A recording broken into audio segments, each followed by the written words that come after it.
Le ministère en charge du plan et du développement célèbre la Journée internationale des droits des femmes. Loin d'en faire une occasion de fête, les femmes du ministère prennent la journée pour réfléchir. Le thème « Leadership féminin pour un futur égalitaire dans le monde de la Covid-19 ».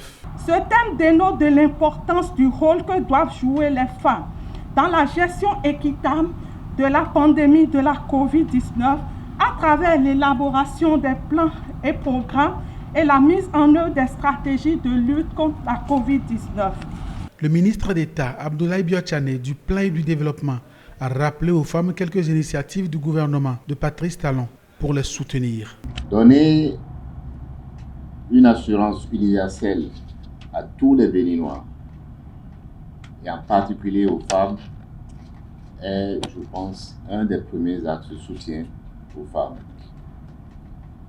Le microcrédit à l'AFIA, qui s'inscrit dans ce cadre-là, est destiné essentiellement aux femmes. Dans la prise des mesures de riposte contre la Covid-19, les conditions de vie des femmes étaient une préoccupation majeure qui s'était retrouvée en amont de toutes les décisions. Lorsque nous décidons, par exemple, que dans le cadre de la lutte contre la pandémie, nous n'allons pas fermer les marchés, contrairement à ce qui s'est passé sur tout le continent, le gouvernement du président Patrice Talon a décidé que les marchés ne seraient pas fermés et qu'au contraire, les mesures seraient prises pour dédommager, pour subventionner celles des couches les plus affectées. C'est ainsi que, par exemple, les coiffeuses, les esthéticiennes ont pu bénéficier de subventions directes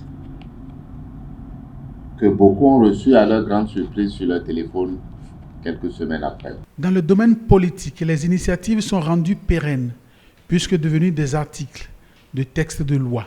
Nous avons introduit, lors de la révision de la Constitution, une disposition particulière qui réserve désormais 24 sièges aux femmes dans l'Assemblée nationale. Donc, à la prochaine élection en 2023, Madame le secrétaire général, il n'y aura pas seulement le peu de femmes que vous avez citées, mais non seulement les partis seront obligés d'inscrire des femmes sur leur liste, mais mieux, 24 sièges seront d'office réservés aux femmes.